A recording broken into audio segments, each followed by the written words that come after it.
biggest threat to Ethereum is Ethereum. I want to make a short, but I think important comment about Ethereum. Specifically, where Ethereum is headed and why I don't think it's going to get there. A lot of you have probably heard about the big changes coming to Ethereum. Well, the big news is that it's transitioning to a proof-of-stake chain. So migrating off the old proof-of-work approach that's gotten Ethereum to where it is today.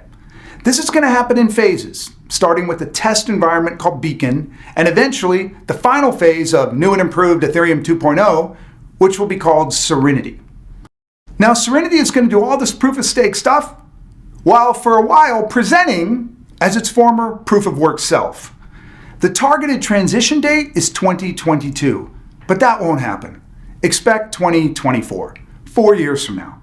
But even if they do move remarkably fast and get it done in 3 years, it's still too long.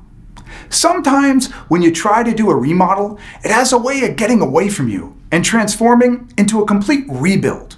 And always in retrospect, someone says, we probably should have just constructed a brand new house. Here's my controversial point. I believe Ethereum should stay pretty much as it is. It's come a long way.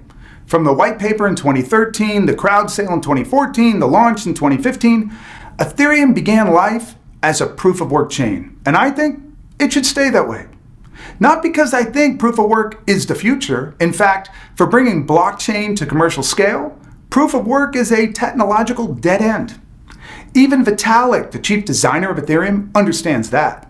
That's why he admitted that Ethereum is like a smartphone from 1999 that can process 15 transactions a second and play Snake. So if we know Ethereum can't scale, and if it takes too long to process transactions, it's too expensive, and has lots of other shortcomings, why am I suggesting that Ethereum stay the course as a proof-of-work chain? I'm saying that because in my experience in conceiving, launching, and ramping new technologies and companies, you start out with a certain purpose and a set of goals. You can adjust those over time, but with every passing year, the degree a technology platform can shift to meet the changing market conditions becomes more and more limited. And eventually, it's like the platform becomes set in concrete. This happens for a bunch of reasons, not the least of which is a bunch of people are using it, and they get stuck in their ways. They've accepted the platform for what it is, and they're for the most part content. All technologies reach an evolutionary end, and then you need to jump to a new project where you can adopt a brand new approach. Ethereum can be rebuilt into a proof-of-stake chain. It can fix what in retrospect are design shortcomings. But it's the wrong place for this talented team to put its energy. Let Ethereum remain as a monument, a first-generation smart contract platform that ushered in a massive amount of experimentation and excitement. Sure, keep maintaining it, but don't try to force-fit a dated design to meet tomorrow's challenges in blockchain. Challenges we can see now much more clearly than we could see when Ethereum was conceived 6 years ago. Ethereum is the Yahoo of the blockchain era. It had a great run. It will always be famous for what it accomplished. Many new ideas were spawned because of it. But when the team tells you that they have to do the equivalent of a blockchain sex change, going from proof of work to proof of stake, to get where they need to go, it's time to say, let's just start over.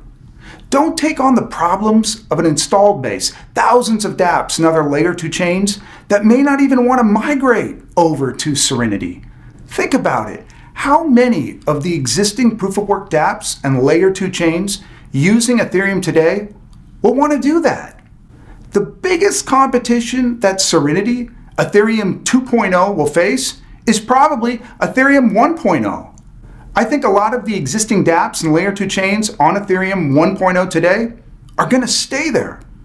And if you aren't going to get the benefit of that installed base on your blockchain, you might as well free yourselves from the design limitations that installed base imposes on you and just start fresh.